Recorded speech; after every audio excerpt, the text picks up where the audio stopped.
Absolutely. And so next we are going to be bringing on another fan of food and a wonderful, wonderful human being, our resident psychology and counseling All expert, Miss right, Michaela Michaela. McCord. Yes, very excited. We're going to be talking about candidate communication and sourcing. Let's see if we There's got Miss Maslow. Michaela. And there's Maslow too.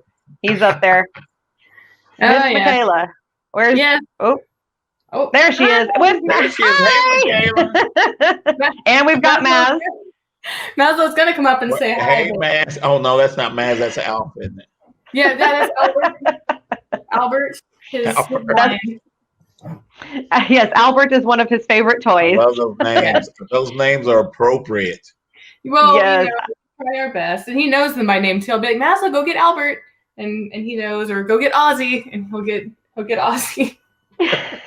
So, Michaela, we've always talked to you about the psychology aspect of whatever our subject is, right? And you've kind of functioned as an expert there. But there's something that a lot of people do not know about you, and that's that you've also done sourcing and worked in the recruiting realm as well. Catherine. Okay. I didn't know that. So yes, she actually was one of my first sourcers. So now you know. I'm glad we're linked in. Yeah, see, now you know. Now you know. So Michaela has done it all. And so so today let's talk about the candidate messaging and the candidate communication. And you kind of had some points that you wanted to touch on first and foremost. So I'm going to let you take it, Miss Michaela, and then we'll start asking you questions.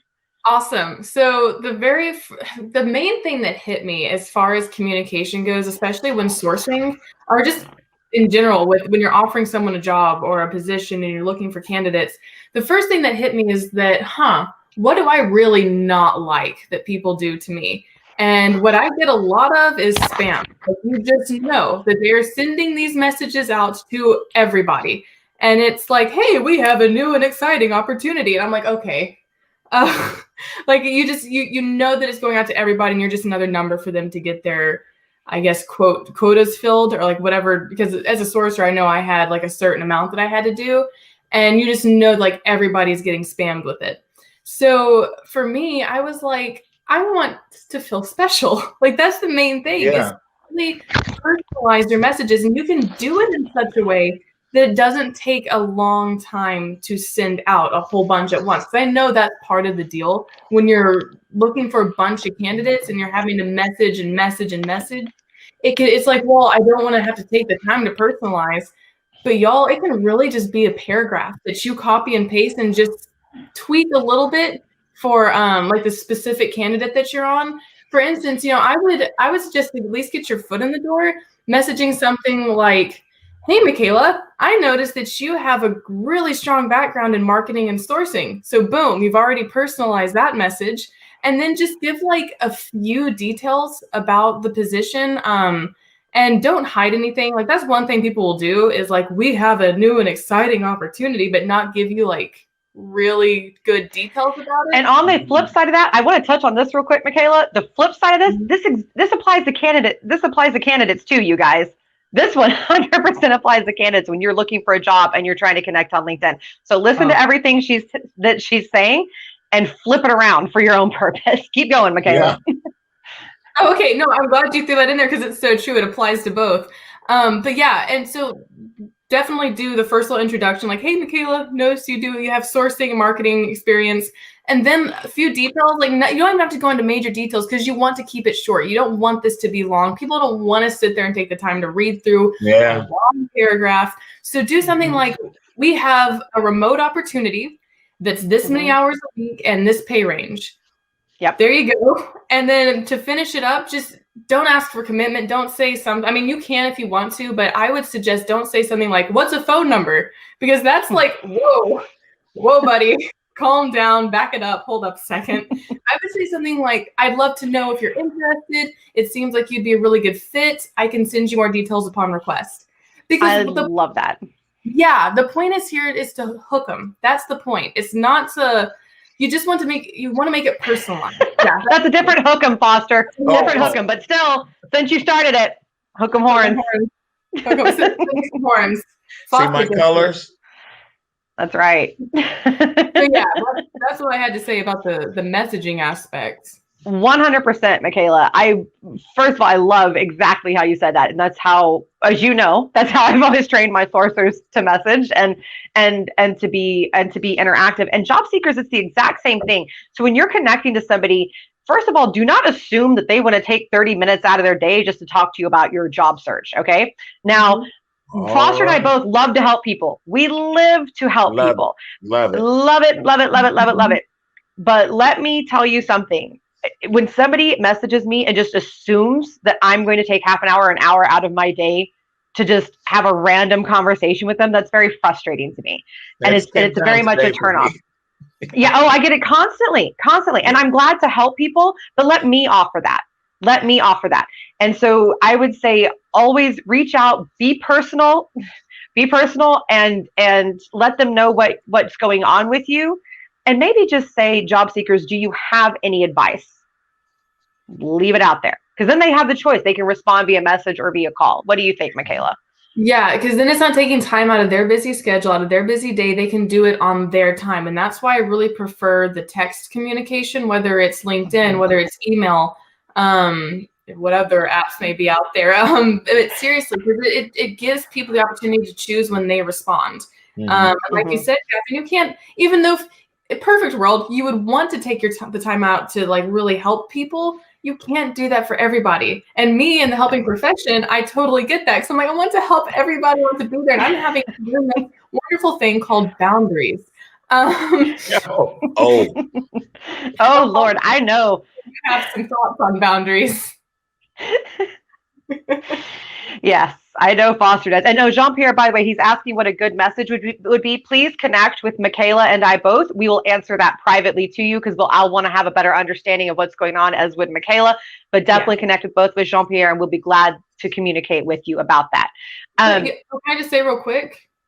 Yes. Just real quick, if you want, you can, even if we record these, so you can go back and listen. But I gave a little bit of sort of a layout of what you can say. So if that helps, you can do that too. Just want to throw that out there. Absolutely. And guys, I like to do pro bono and just take time every week to help job seekers. I really enjoy it. I meet some extraordinary people like Ann Goodman, our last guest. That's how I met her. Yeah. And Susan Straub, who has co-hosted, and I'm going to make her co-host again. She doesn't know that yet, but just so you know, Susan, I know you're watching. And I'm coming for you again. And yeah, hi, Susan. So I think that it's but I do think it's really important to do that kind of thing. Recruiters and HR people, take that time and give back, and just kind of connect back to the people, because that's one of the things that's going to teach you more about your candidate audience, right? And B, that's going to keep you more grounded. And C, let me tell you, and Foster and I have talked about this a million times, it feeds your soul. To just take an hour or two a week. I mean, seriously, 1 hour is nothing. And just help a couple of people along the way. And it's amazing what can happen. And then sometimes you meet somebody that ends up helping you out more than you help them. So I highly recommend it. Our motto here in Dallas is hope.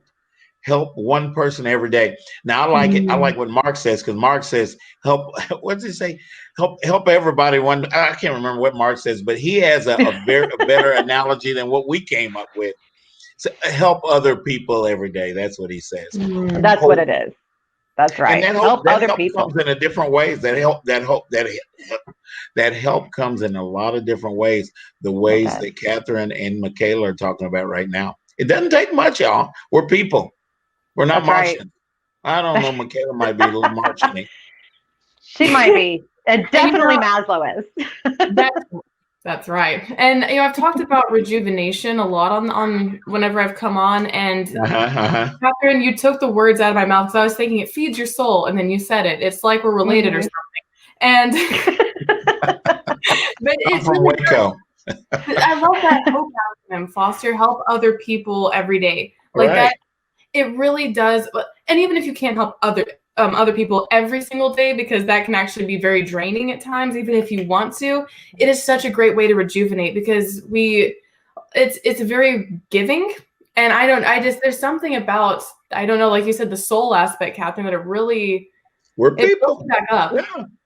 Yeah, it does. And I think too, and so we're talking about this communication, and I do think it's important And again, connect with Michaela and I and Foster all. We're glad to help you with your messaging to get a job with your candidates. I'll help you. Recruiters, I got love for you too. I know technically I may be a competitor, but I will help you. There's room. There's enough for everybody. There's all right. enough to go around. There's no need to be greedy. I will help you too. But I want to ask you too, Michaela. So there's the other side of messaging, right? And Foster, you and I have talked about this plenty of times. We're talking about you creepos out there. Please trying to don't send weird messages, okay? Don't talk to me about what I look like when you're trying to get a job. Don't talk to me about it. Don't send me pictures. Oh yeah, I've had that happen, guys. Not kidding. From a job seeker. I mean, it's just a headshot. Asking for more pictures. It's weird. It's weird. Yeah. And so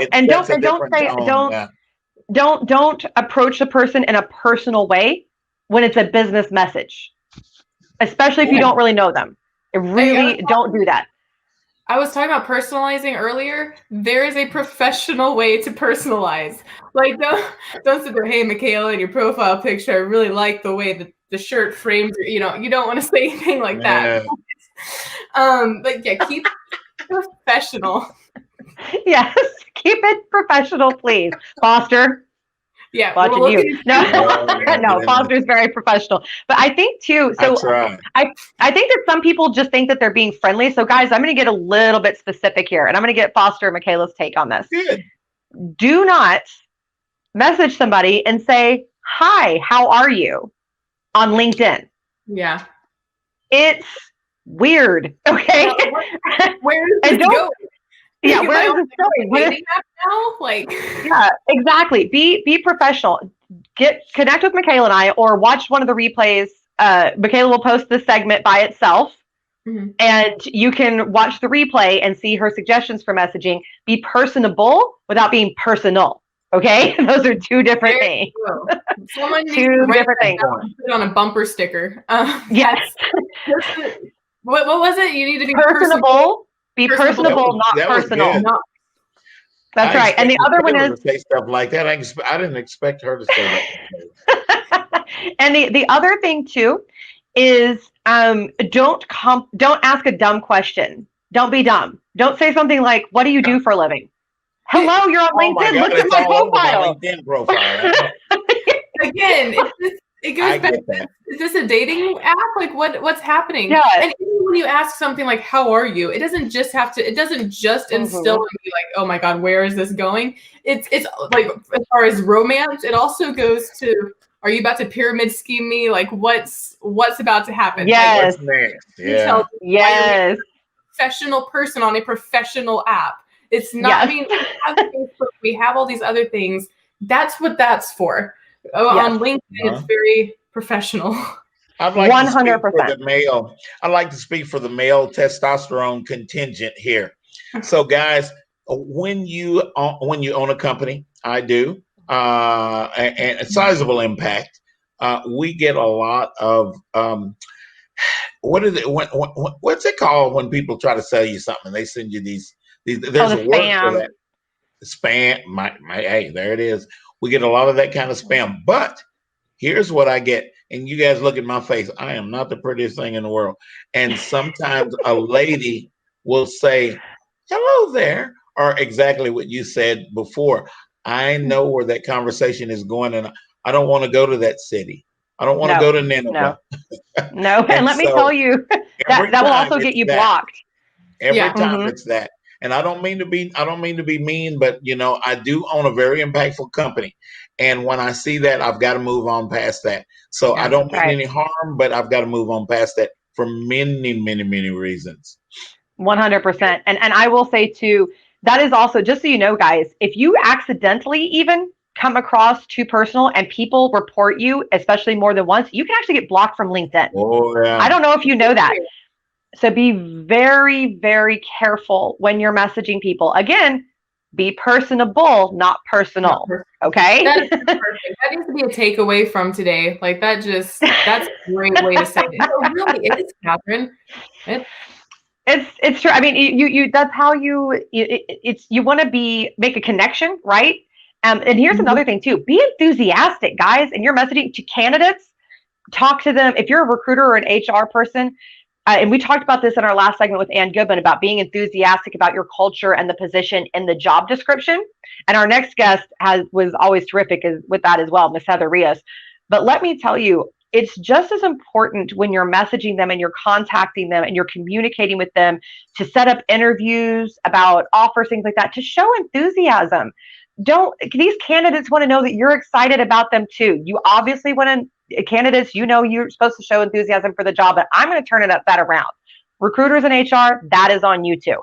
Oh You my need to goodness, is it be, ever? Yeah. yes, you need to show enthusiasm for that candidate, make them feel welcome. This is a two-way street.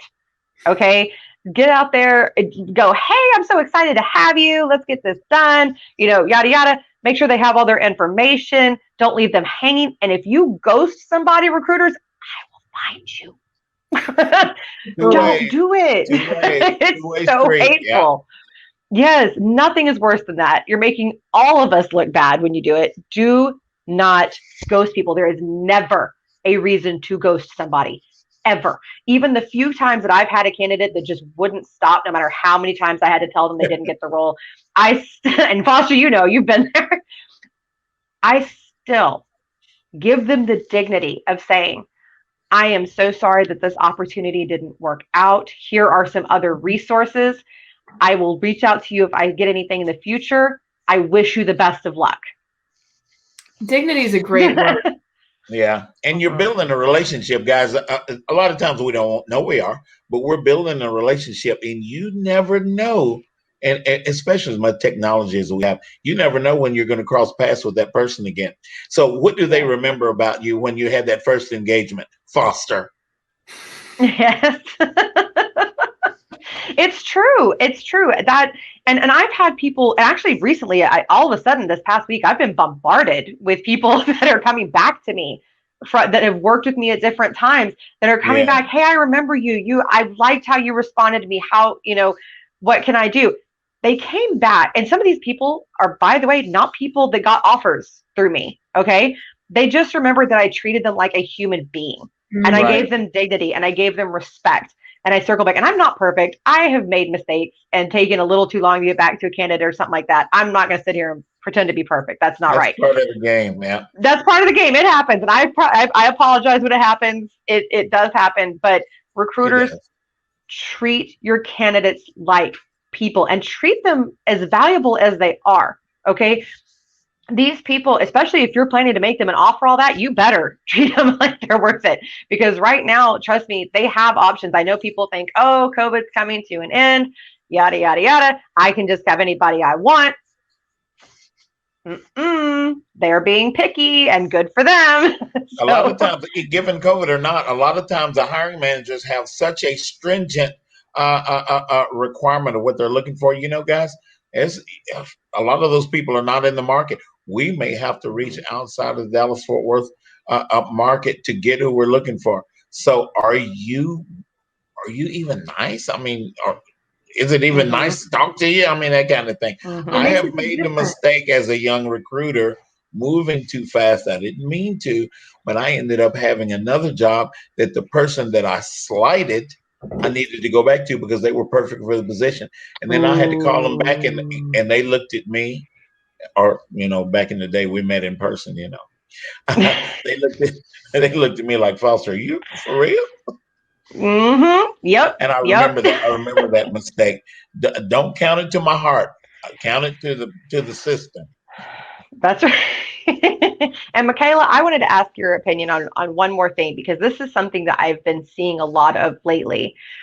Is there are a lot of people that are very stressed, and we've addressed this a lot on the show because it started with COVID, right? And then there's all the political climate and all of that. There is a lot of stress on professionals, on job seekers. Oh, they're professionals too, but the hiring managers and job seekers. There's a lot of stress. So what would be your advice to help counter, very quickly, to help counter that stress as you're communicating with either an employer or a job seeker? To decrease the stress in the person you're communicating with? Yes, or in to yourself? let them know both, I guess, but I guess more the other person. Okay, really quickly, and this is something I've said a lot too, is grace. Give yourself grace, give other people grace. And it goes back to something you were saying, Catherine, about giving people dignity, giving people respect and understanding.